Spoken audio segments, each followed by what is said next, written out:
ADSP 상과목 기초개념 회귀분석의 기초입니다. 이번 시간에는 회귀분석에 대해서 알아볼 건데, 회귀분석은 워낙에 범위도 방대하고 문제도 굉장히 많이 나고 통계분석의 꽃이라고 부릅니다. 그래서 내용이 굉장히 방대한데, 지금 이 시간에는 그런 방대한 내용들을 다 못 다루고요. 다만 회귀분석을 이해하는 데 있어서 가장 기초가 되는 개념들만 중심적으로 설명을 할 거예요, 짧은 시간에. 그러면 시작해 보도록 하겠습니다. 회귀라고 하는 말은 뭐냐면 돌아온다라는 의미가 담겨져 있죠. 그죠? 영어 단어 리그레션, 리그레스가 옛날 상태로 돌아간다는 의미가 담고 있다고 합니다. 그런데 우리가 일반적으로 인과관계를 밝히는 회귀 분석에서 왜 회귀라는 용어를 사용했을까라는 걸 생각해 보면, 초기에 연구자들이 이제 프랜시스 볼턴이라고 하는 사람이 이제 회귀 분석을 연구를 했는데, 어떤 걸 연구했냐면 부모의 키와 아이들의 키 사이에 연관관계가 있다. 즉 부모의 키가 크면 아이들도 유전이 돼서 아이들의 키도 크고, 부모의 키가 작으면 아이들의 키도 작다라는 이러한 선형적인 관계가 있다라는 것을 연구하고 있었어요. 그래서 이러한 선형적인 관계에 있어서 커지거나 작아진다는 전제하에 작아진다는 전체의 평균으로 돌아가는 경향이 있다. 평균으로 돌아가는, 즉 회귀 추세선, 자 이거를 평균이라고 봤을 때 모든 데이터들이 여기로 이렇게 이 회귀 추세선으로 모이려고 하는 성질이 있더라. 그러니까 이 회귀 추세선으로 회귀한다, 회귀 추세선으로 돌아간다라는 개념에서 리그레션, 회귀라는 단어를 썼어요. 근데 이제 최근에는 이거는 그 회귀 추세선은 나중에 나온 개념이지 이 선에 수렴하는 거는 결과론적인 관점이다라고 해서 회귀라는 용어 자체를 바꿔야 된다라고 주장하는 젊은 수학자들의 어떤 의견 개진도 굉장히 있는 상황이고요. 이거 심심하신 분은 한번 인터넷에 한번 찾아보세요. 회귀 분석의 용어를 왜 회귀라고 쓰는지에 대해서 반대하는 사람들의 주장도 굉장히 일리가 있거든요. 네. 지금 뭐 쓸데없는 얘기 같지만, 회귀 분석이라는 게 그래서 회귀라는 단어를 쓰는구나. 즉 회귀 추세선에 수렴한다, 회귀 추세선에 가까워진다, 전체 키의 평균으로 돌아가려는 가 경향이 있다라는 게 최초의 회귀 분석 연구였어요. 그러다 보니까 이름을 회귀 분석으로 정한 거고요. 자, 회귀 분석은 그래서 어떻게 보면 인과관계, 원인과 결과예요. 반드시. 이건 굉장히 중요한 건데요. 인과관계가 있어요. 인과관계.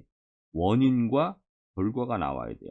즉, 이렇게 예를 들면 X축이 이렇게 변화가 되면서 Y축의 값들이 점점 올라가요. 예를 들어서 이거를 여기서는 이제 최초 연구에서는 부모님의 키와 부모님의 키라고 봅시다. X축이 부모님의 키가 높을수록, 키가 큰 사람일수록 이 여기를 Y축을 아이들의 자식들의 키라고 봅시다. 그러면 이 부모님들의 키가 증가를 하면 자식들의 키의 평균도 증가를 하더라. 조사를 해보니. 그럼 부모님의 키가 유전적으로 작았을 경우에 이거를 유전받은 자식들의 평균 키도 확실히 둘의 차이가 나더라. 라는 거죠. 그죠? 근데 우리가 일반적으로 이거를 어디서 되게 많이 봤는데, 뭐죠? 이게 뭐죠? 1차 방정식. 이게 뭐예요?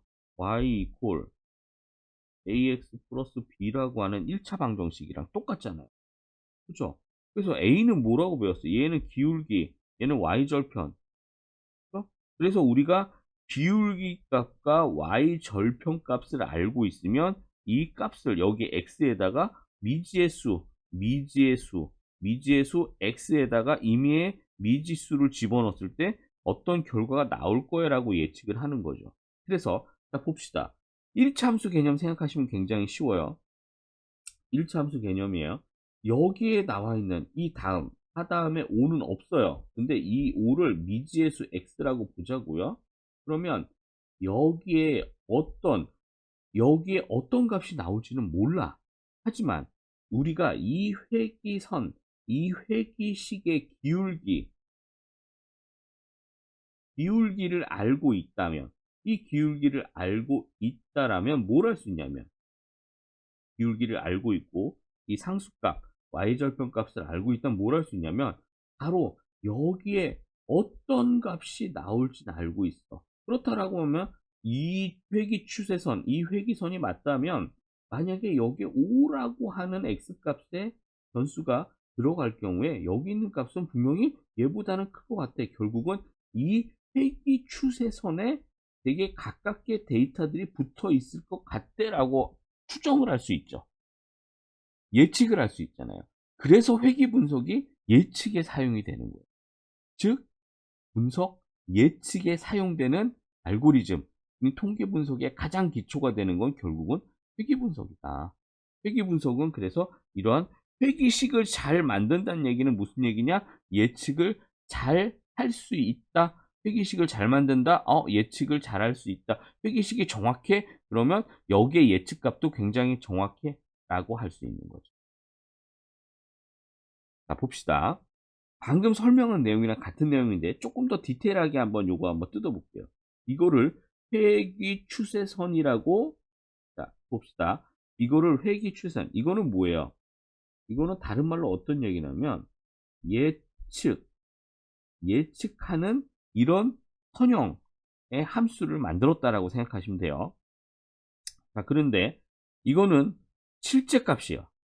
여기 나오는 실제 값들이 이래요. 그러면 이 회귀 추세선과의 거리가 그렇게 멀지 않아요. 그죠? 그래서 이거를 오차라고 부릅니다. 여기서 이제 간혹가다 오차라는 단어가 있고 잔차라고 하는 개념이 나오는데 두 개념은 똑같아요. 근데 잔차는 오차는 모집단이야. 즉 전체 집단인 거죠. 잔차는 뭐냐? 표본 집단에서의 예측값과 표본값의 편차야. 즉 집단 자체가 모집단 전체를 가지고 했을 때 얘 차이가 나는 거를 오차라고 부르지만 얘가 전체 집단에서 온 애가 아니라 얘는 그냥 표본이야 라고 한다면 그냥 얘는 잔차라고 불러요. 두 가지는 근본 개념은 같아요. 모집단이냐 표본 집단이냐가 서로 다른 거죠. 그죠?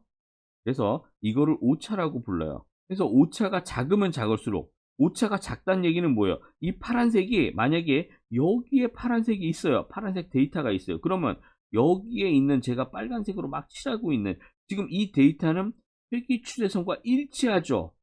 그러면 이 예측값은, 그죠? 그러면 만약에 실제 값이 여기 있다라면 이 회귀 추세선 예측값은 굉장히 정확하네. 이 회귀 추세선 함수를 굉장히 잘 만들었네. 이렇게 되는 거죠. 그런데 만약에 여기가 아니라 여기 실제 값이, 즉 실제 값이 모집단의 실제 값이 여기 있다고 가정을 해봅시다. 그러면 이 오차가 굉장히 크죠. 오차가 굉장히 커요. 그러면 이 회귀 추세선을 제대로 만든 거라고 볼 수 있어? 야, 실제 값은 이런데? 넌 여기에 치겠잖아. 근데 실제 값은 여기 와 있잖아. 오차를 비교해보니까 너무 크잖아. 그러니까 너 회귀 추세선 잘못 그린 거야. 이 회귀 추세선의 예측력이 떨어진다. 즉 회귀 추세선을 그리기 위한 회귀 함수가 잘못 만들어져 있다. 혹은 오차가 크다. 그래서 회귀 추세선의 신뢰도가 낮다. 같은 얘기.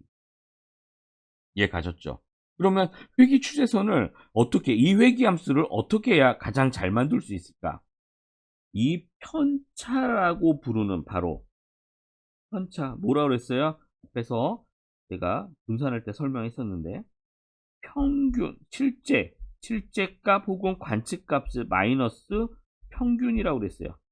이게 편차라고 그랬어요. 이 편차가 작으면 작을수록 예측을 잘한 거고, 즉 편차가 작게 되도록 회귀 추세선을 그리면 돼요. 만약에 이 값을, 실제 값이 여기니까 이 값을 만족시키기 위한 회귀 추세선을 다시 그린다면 요렇게 될 수도 있어요. 편차가 작죠. 그럼 다른 건 어떻게 돼?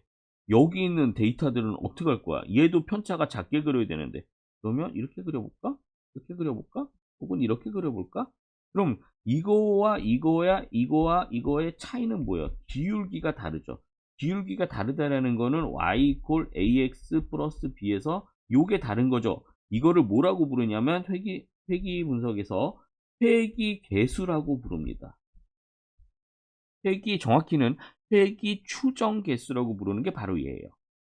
그러니까 이 기울기를 결정하는 건 회귀 추정 개수예요. 회귀 추정 개수를 어떻게 만드느냐에 따라서 이 1차 함수의 직선 기울기가 달라지고, 이 기울기가 어떻게 달라지느냐에 따라서 이 실제 값들의 편차, 실제 값들의 편차, 그리고 이 오차, 회귀식과 예측값과 실제 값의 편차가 줄어들 수 있는 거죠. 그래서 이 데이터 모든 데이터들을 다 만족시켜서 얘네들을 가장 최소로, 얘네들의 편차 제곱의 합을 최소로 만드는 게, 그게 바로 잘 만든 회귀식이라는 거예요. 그래서 뭐가 등장하냐면 바로 최소 제곱법이라고 하는 개념이 그래서 등장하는 거예요. 아하, 이제 좀 아시겠죠? 왜 최소 제곱이에요? 왜 최소 제곱이에요? 아까 분산에서 뭐라 그랬어요? 분산은 거리다. 거리 개념이기 때문에 제곱이 들어간다고 그랬죠. 제곱의 합이야. 제곱의 합을 모수로 나눈 거. 이게 바로 분산이잖아요. 편차 제곱의 합을 모수로 나눈 거. 이렇게 된 거잖아요. 분산이잖아요. 그래서 회귀식도 이 최소적, 즉 분산, 이 거리, 여기 이 관측값과 실제값의 거리들을 최소화로 만들기 위해서 최소 제곱법을 통해 파라미터를 추정하고, 그 파라미터를 통해 추세선을 그려요. 회귀 개수를 결정하고 그 값을 예측하는 것이 회귀 분석의 가장 기본적인 알고리즘이에요. 여기까지 이해가 되셨으면, 아, 그래서 책에 이러이러한 내용이 나왔구나라고 머리를 땡 하고 한 대 맞으신 것 같은 기분이 드실 거예요. 물론 잘 아신 분들은 뭐 이런 기본적인 개념들은 뭐 다 아시겠지만, 이 강의는 어쨌든 완전 기초야. 나는 바닥이야. 바닥에서부터 시작하는 거야. 라는 이러한 관점에서 제 설명을 드리는 거기 때문에, 이거 뭐야, 동영상 너무 쉽잖아, 그러신 분들 그냥 건너뛰세요. 그냥 듣지 마세요. 괜찮아요. 이거는 정말 기초를 잘 모르시는 분들을 위한 강의이기 때문에 그래요. 자, 그래서 최소 제곱법이란 실제 관측지와 추세선에서 예측된 점 사이의 거리예요. 즉 오차를 제곱해서 더한 값을 최소로 만드는 게 바로 회귀선을 잘 만드는 거야. 이렇게 회귀선을 그렸을 때 여기에 오차 제곱의 합들을 한 거와, 이렇게 여기에 근접하게 모든 데이터 값에서 최소 제곱법을 통해서 요거 최소화되도록 그렸을 때, 요 회귀선에 했을 때가 예측력이 더 좋은 거죠. 얘가 좋고 얘는 나쁜 거죠. 예측력이 별로 안 좋아요. 그래서 이렇게 된 회귀식이 훨씬 더 좋아 라고 결정을 하는 거죠. 그래서 최소 제곱법으로, 이게 최소가 되는 제곱법을 통해서 회귀 개수를 추정을 합니다. 이게 가장 좋아.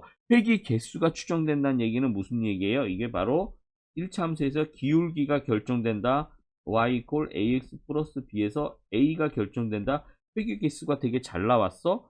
회귀 개수가 잘 나왔으면, 회귀 개수가 잘 추정이 되었다는 얘기는 바로 회귀 분석의 예측력이 굉장히 좋아진다. 그래서 여기에 없는, 그래프에 없는 11이라고 하는 x 추정치가 나왔을 때 이 회귀선에 의하면 여기에 있을 때 y 값은 이걸 거야 라고 하는 예측값이 굉장히 잘 맞아 떨어지게 되는 거죠. 얘보다도.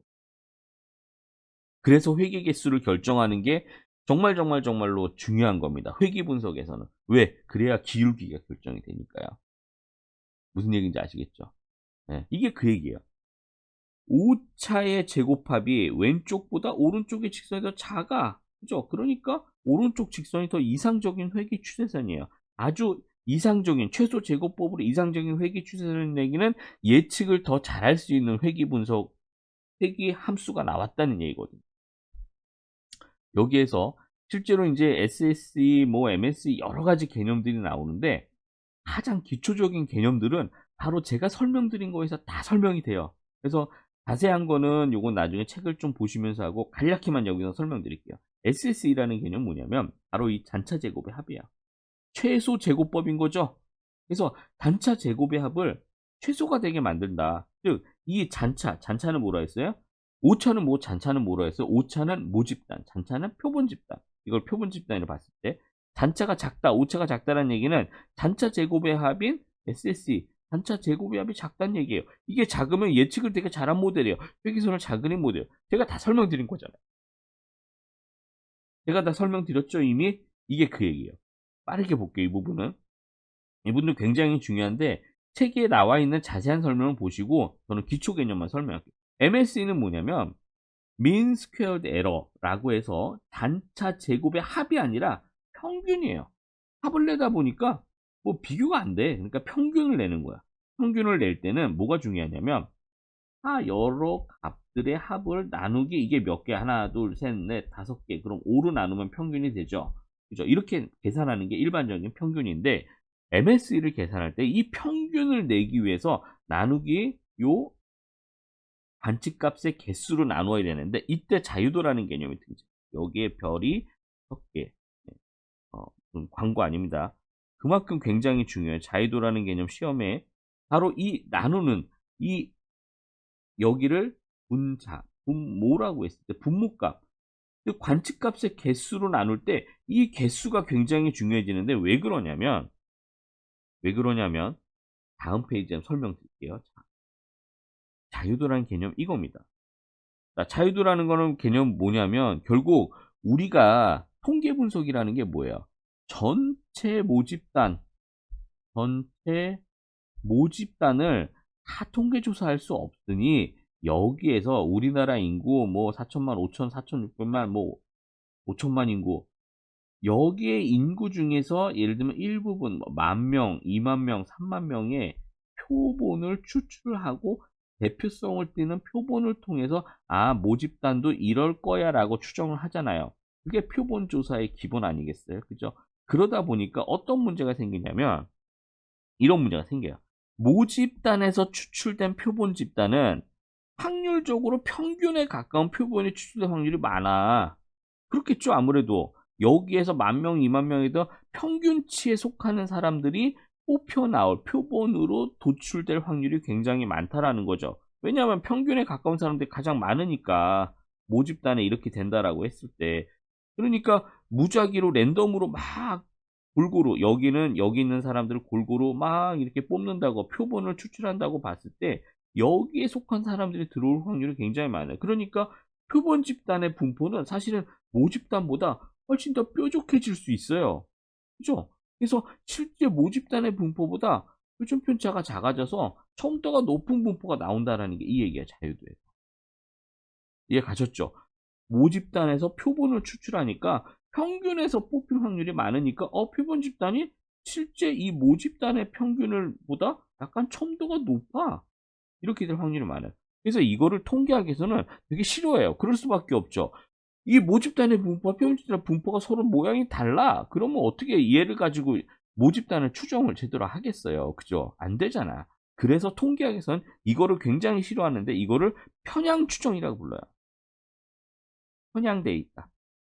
이게 편의라고 부르기도 합니다. 편향이라고 부르기도 하고요. 어쨌든 이 바이아스, 이 편향 추정을 굉장히 싫어합니다.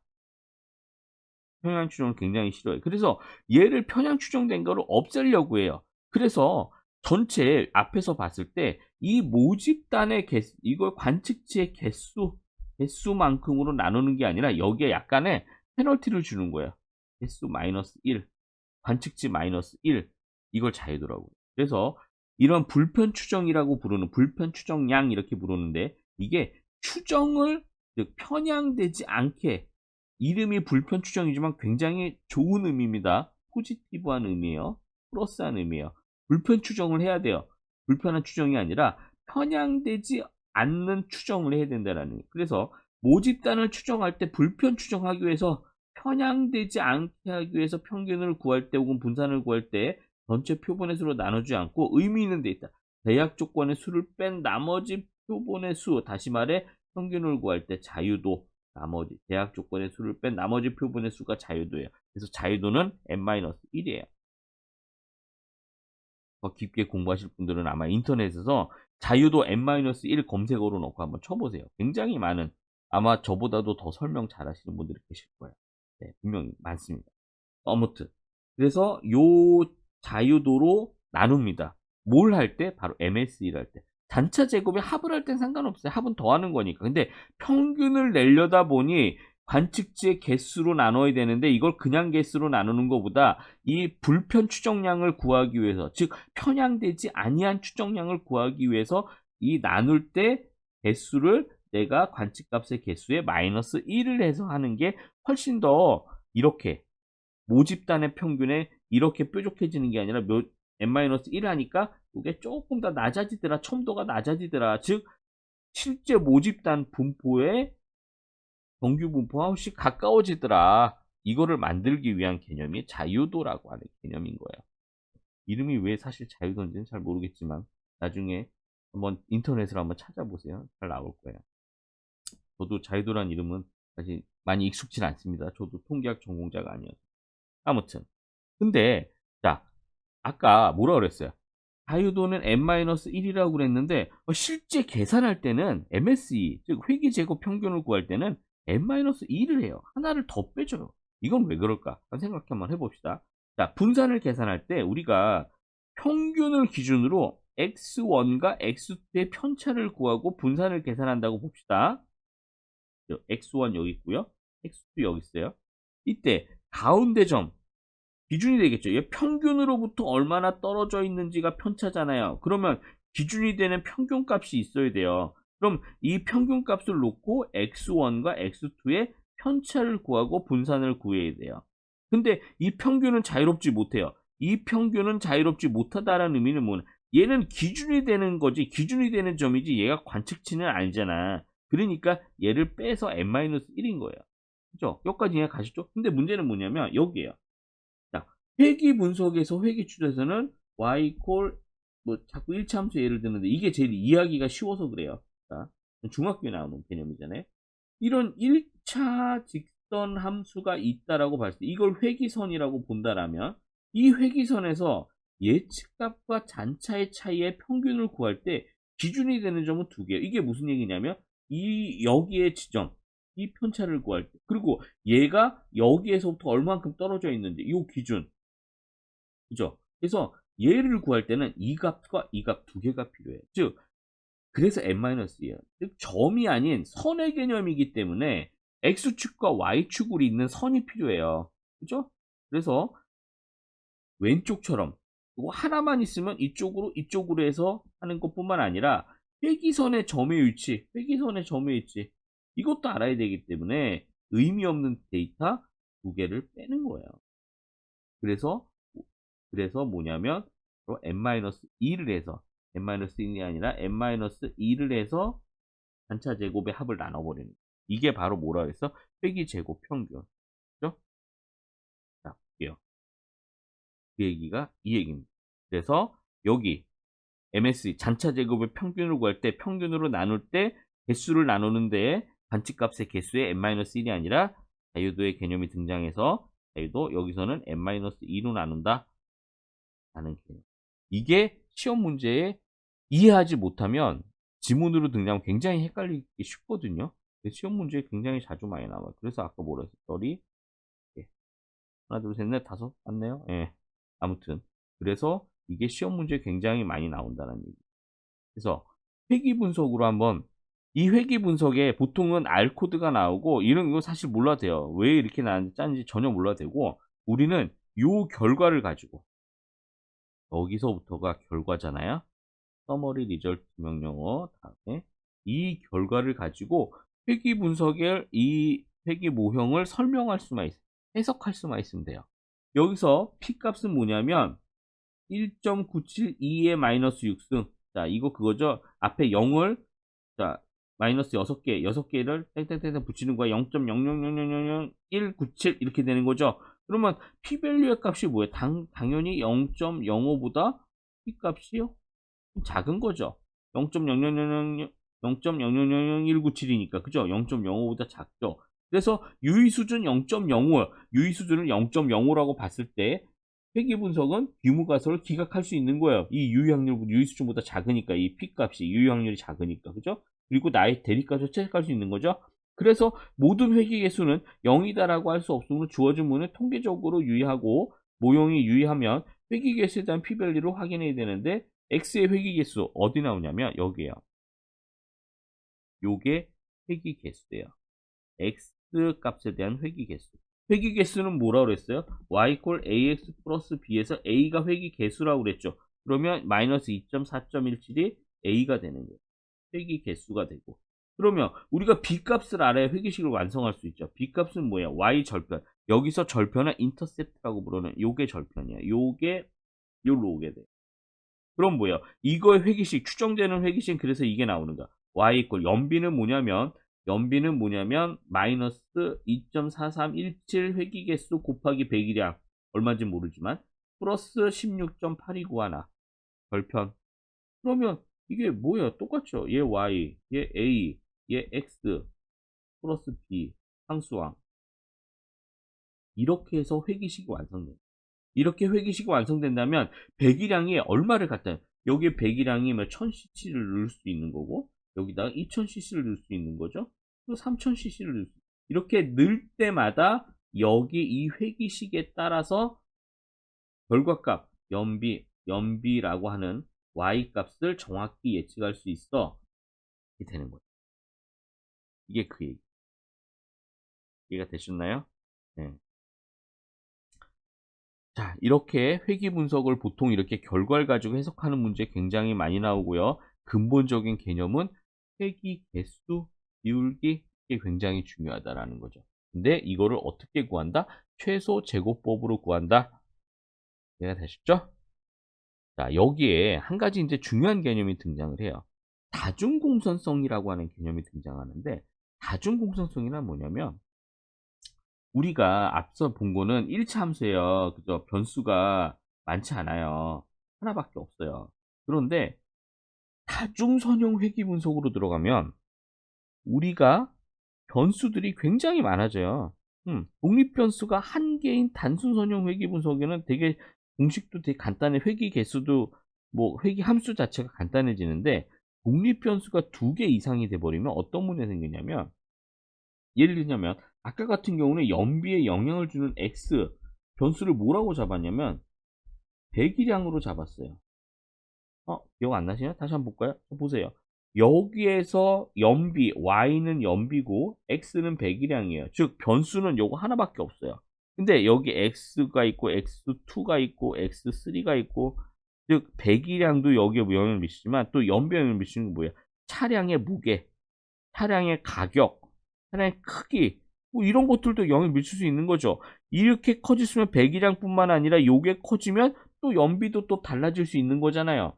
그래서 이런 x들이 굉장히 많을 때 이거를 뭐라고 그러냐면 다중선형 회귀라고 부르는데 즉 독립변수가 굉장히 많다는 얘기예요. x 하나만 있는 게 아니라 배기량 하나만 있는 게 아니라 x2 뭐 무게 그다음에 x3 얘는 뭐 차량의 길이 이렇게 독립변수들이 굉장히 많을 때 여러 가지 이 각각의 독립변수들에 대해서 비울기값 A1, A2, A3 회귀 개수, 두 번째, 세 번째 회귀 개수 각각의 회귀 개수들을 다 구해야 돼요. 다중선형 회귀에서는. 그래야 각각의 변수마다 가중치들을 해가지고 회귀식을 만들잖아요. 그런데 이때 만약에 길이와 무게가 서로 영향력을 가져가고 있을 경우에 즉 독립변수들 간의 상관관계가 강해지면은 이 예측력이 좋아지지 않아요. 서로 영향을 미쳐버리기 때문에. 이게 바로 다중공선성이라고. 즉, 다중공선성은 서로 다른 독립변수들이 서로 영향을 미치기 때문에 얘네 둘을 놓으면 예측력이 굉장히 떨어져. 근데 예를 들어서 A3 여기 중에서 여러 가지 중에서 A3를 제거하고 얘네 둘만 가지고 연비 y라고 하는 연비 y를 구하는 회귀식을 만들어서 예측값이 가장 좋아. 근데 뭐 좋은 게 좋다고 3개까지 넣어가지고 만들어 보니까 연비에 대한 예측력이 오히려 검증해 보니까 별로 결과가 안 좋아. 이런 문제잖아요. 그죠? 이 독립변수를 많이 넣고 많이 통계를 돌리는 이유가 결국 예측값을 잘 뽑아내기 위한 건데 오히려 회귀함수가 더 안 좋아져. 그러면 이 변수를 빼고 요것들만으로 회귀함수를 만들어서 연비를 예측하는 게 훨씬 좋잖아요. 그래서 이렇게 서로 다중공선성이 존재하는 것 같으면 변수를 제거하기도 합니다. 실제로. 그래서 회귀 분석은 기본적으로 서로 독립성이 있어야 돼요. 독립 변수는 상관관계가 없이 독립이어야 한다라는 얘기가 그래서 굉장히 중요한 거예요. 그래서 우리가 회귀 분석 나중에 책 보시면 아시겠지만 회귀 분석의 가정이라고 있어요. 회귀 분석의 가정이라고 할 때 독립성이 있어야 된다 이런 얘기가 나와요. 그게 이 얘기예요. 독립 변수들 간에 서로 독립적이어야지 서로 영향을 미치고 예의 변수 들어왔다고 이게 값이 바뀌어 보이고 그러면 예측이 좋은 모델이 예측이 좋은 회귀 함수가 나올 수가 없어요. 그죠? 자, 그래서 이게 그 얘기입니다. A, B라는 변수가 있을 때 이 둘 사이에 다중공소성이 존재를 하면 A라는 변수가 Y값에 어느 정도 영향을 미치는지 또 B라는 변수가 Y값에 어느 정도 영향을 미치는지 정확하게 판단할 수가 없어요. 다중공소성이 있으면. 그래서 다중공소성을 제거하기 위해서 회귀분석에는 여러 가지 방법을 씁니다. 이 얘기는 무슨 얘기냐? 다중공소성을 제기해야 예측력이 좋은 회귀함수가 나오니까. 그죠? 그래서 다중분석성을 해결하지 않고 분석을 하면 분석 결과 회계에 신뢰할 수 없고 잘못된 결과가 나올 수 있다라는 거죠. 그래서 회계 분석이 중요한 게 얘가 분석이 들어가기 전에 이 독립 변수들을 먼저 파악을 해보고 독립 변수들이 다중공소성이 있는지 없는지를 먼저 조사해야 되겠죠. 그리고 나서 있는 애들 빼야 되겠죠. 그래서 뭐가 중요하게 나오냐면 그래서 나오는 개념들이 변수 선택법이라는 개념이다. 전진 선택법이냐 후진 제거법이냐 이런 거 나오죠. 즉 변수들을 하나하나씩 추가해 가면서 얼마나 영향을 미치는지를 파악하고 뒤에서부터 제거하든지 앞에서부터 추가하면 선택을 하든지 그래서 변수 선택법이 나오고요. 또 이거를 판단하는 거 변수들의 서로 상관관계가 있는지 없는지를 판단하기 위해서 VIF 이제 그 개수를 계산을 해서 이거를 계산해 얼마 이상이면 아 다음 분석 있어 얼마 미치면 아 다음 분석 없어 이렇게 판단합니다. 자 여기까지 좀 빠르게 설명을 한다고 했지만 회귀 분석에서 굉장히 중요한 개념들이 굉장히 많이 나와요. 문제도 굉장히 많이 나오고 제가 설명드린 건 정말 회귀 분석의 아주 기초 개념들입니다. 그래서 이 설명을 듣고 이 설명에 제가 설명드린 건 오히려 시험 문제에 기초가 되는 거지 다이렉트로 직접적으로 어떤 제가 말한 문장이 시험에 나온다는 그런 건 아니에요. 다만 이러한 개념들을 알고 있어야 회귀 분석에서 여러분들이 책을 보시면서 어, 어떤 문장들이 있을 때 아 이게 그 얘기였구나라고 이해할 수 있을 것 같아요. 마치겠습니다. 감사합니다.